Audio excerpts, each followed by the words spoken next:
সবশেষ জানাবেন।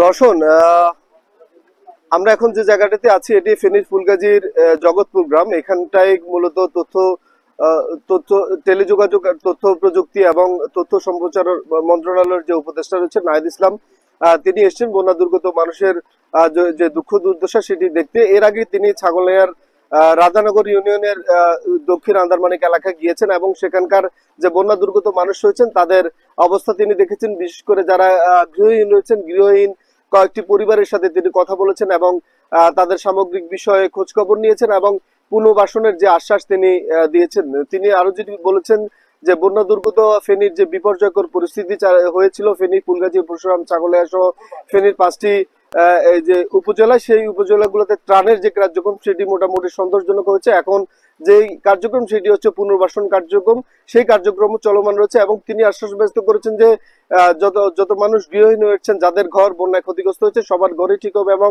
কোনো পরিবারে গৃহহীন থাকবে না, সবাই ক্রমান্বয়ে ঘর পাবেন।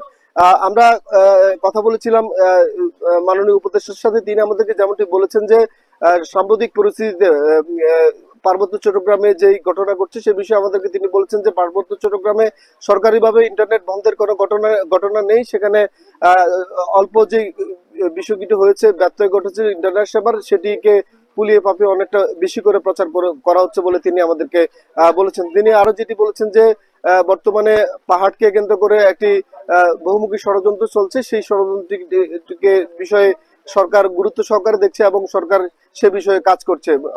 আমরা কথা বলেছিলাম উপদেষ্টা মহোদয়ের সাথে। তিনি আমাদেরকে আরো যেটি বলেছেন যে ফেনীর, ফুলগাজী, পরশুরাম এই বন্যার যে কারণ সেটি হচ্ছে যে মনি নদীর যে বাঁধ, সেই নদীর বাঁধটি সংস্কারের জন্য কিন্তু সরকারের উচ্চ পর্যায় থেকে কাজ করছে। ইতিমধ্যেই সে বাঁধটি সংস্কার এবং একটি স্থায়ী বাঁধের ব্যাপারেও কিন্তু তারা চিন্তা করছেন। সর্বোপরি ফেনীর, ফুলগাজী, পরশুরামের যে বন্যা পরিস্থিতি হয়েছিল সেই বন্যা পরিস্থিতি উত্তরণের জন্য যে পুনর্বাসনের কার্যক্রম যেটি দরকার সেটি কিন্তু তাদের সরকার ইতিমধ্যে হাতিয়ে নিয়েছে এবং ক্রমান্বয়ে প্রত্যেকটি পরিবার সেই সেবার মধ্যে আসবে বলে তারা মনে করছেন।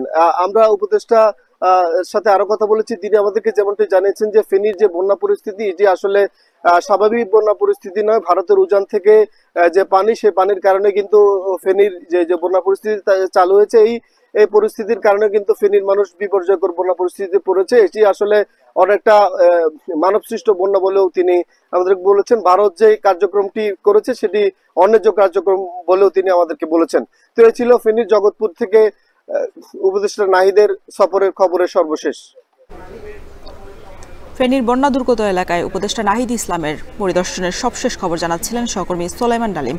দেখছেন এখন জনপদে।